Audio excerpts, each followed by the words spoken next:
tell you a story. Okay, tell me a story. Back in my day, this is how we're starting this out, I played Atari 2600. Did you? And there was a game for it. You know, most of 2600 cartridges were just one game, but there were some that were double enders, which means there was a game on either side. Right. One of those games was called Artillery Duel, which is what Worms W.M.D. is based on. Now, after Artillery Duel came a couple other games, like Scorched Earth. You ever hear of that game? Oh yeah, Scorched Earth. And then there was the crazy banana-throwing gorilla game called Gorillas. Right. So these are all games that Worms was sort of based on, inspired by.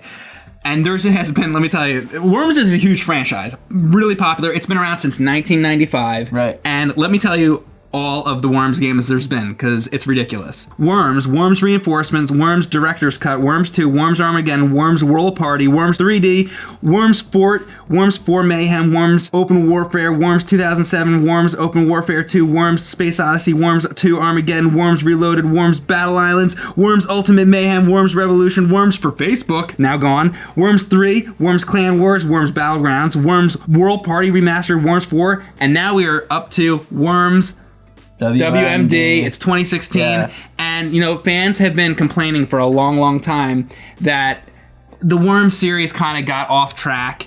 They did like a 3D version. They've added like a lot of elements that people didn't really like, but this game, they brought it back to its roots. Yeah, and I thought that's why it was really important to play it, because I had a lot of fun playing like Worms back in the PC and DOS Super Nintendo days. I had a lot of fun playing Worms Armageddon, like the Dreamcast version. I had fun playing just like the Worms release on Xbox Live. And then like there's like Worms 3D, and you're playing all these like weird Worms games, and it's just not the same.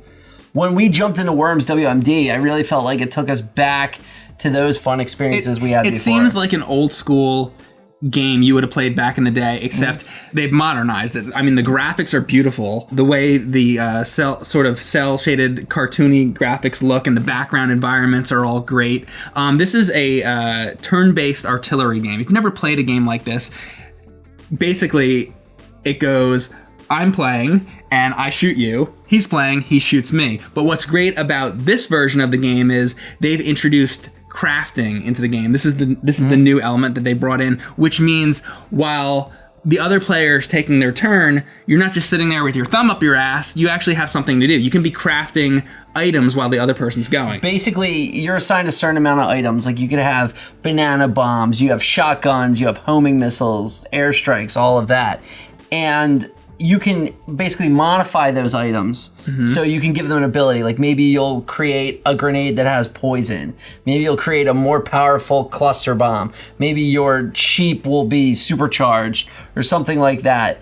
But you can do that while you're waiting for the next person. So the way you do it basically is you pick an item, you go to the crafting menu, and then you say, oh, I'm going to modify it in this way, and it uses resources.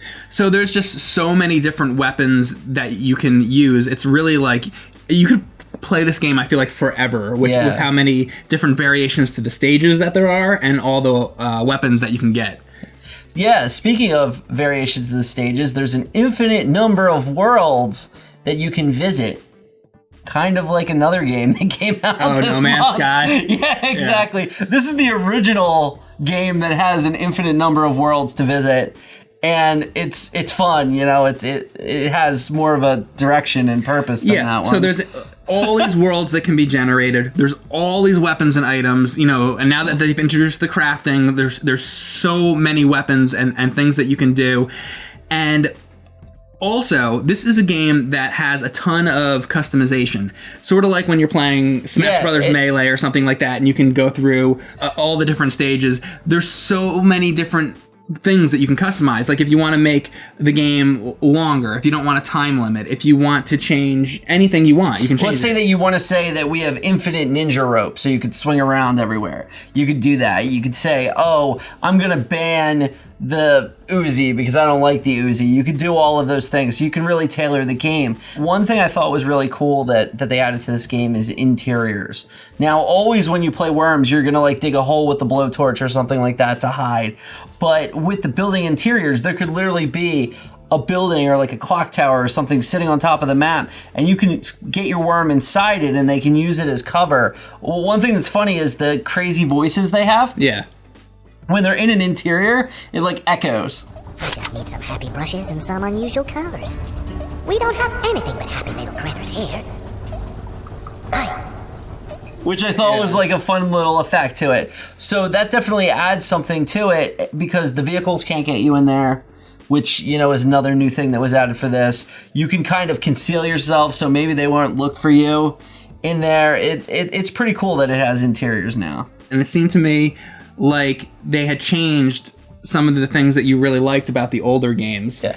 Like the holy grenade, was it? Yeah, the holy hand grenade used to be so powerful, and Monty Python reference, yeah, obviously. it still does like the Monty Python, like like when it drops, but it's not as powerful as it used to be. Yeah. Probably because there's like a super one that's crafted. Right. So the crafting kind of weakened the other one. What did you think of the controls in this game? Because I feel like it's a game, if this is the first time, if you've never played the game before, it's going to take a little bit of time to get down how to play.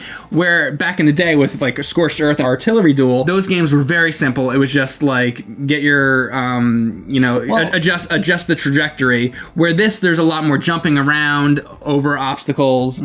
In Scorched Earth, the tanks didn't move. Right. They were the same, and I assume Artillery Duel was and the here same way. the worms are moving around, which makes it a little bit more difficult. There's definitely like a set of like rules to this world, like, oh, if you get hit, your turn's over. Oh, if you take up too much time, your turn's over. Mm-hmm. Oh, there's certain items that you can use that don't take up your turn, like the ninja rope or the jetpack. But there's other items that if you use them, it does take up your turn.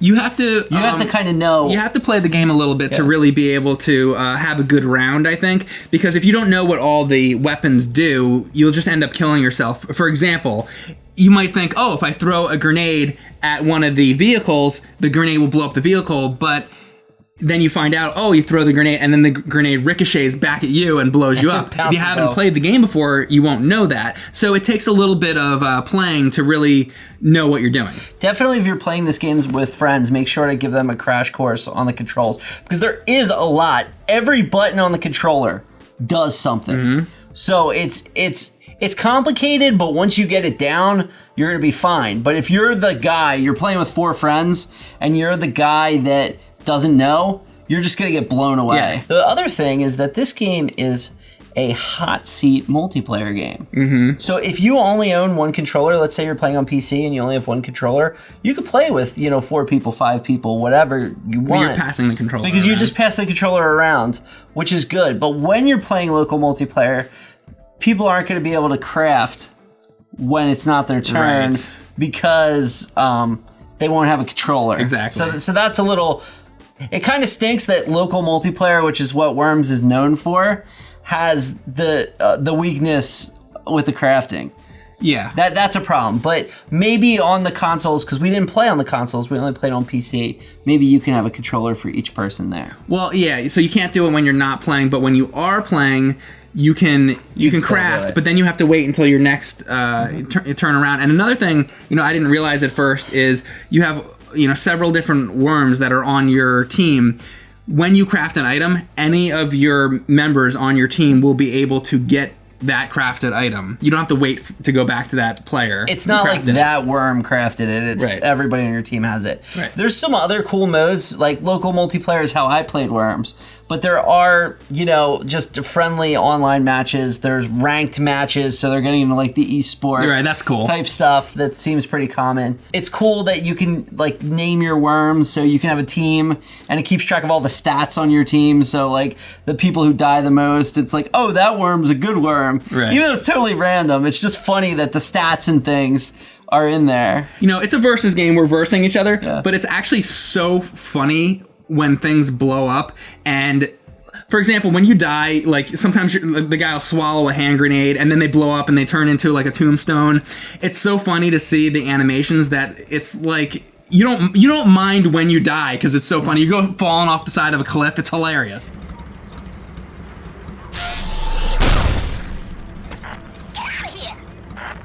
It's definitely way less competitive than if you're playing like Street Fighter or something like that. Yeah. Because it's just pretty calm, and you should keep it calm. You know, a lot of people are saying this is a good drinking game, and I would agree that it's a good thing. It's a chill thing. Like, how serious can you get about a bunch of worms like shooting at each other with absolutely hand grenades? You know, with funny voices.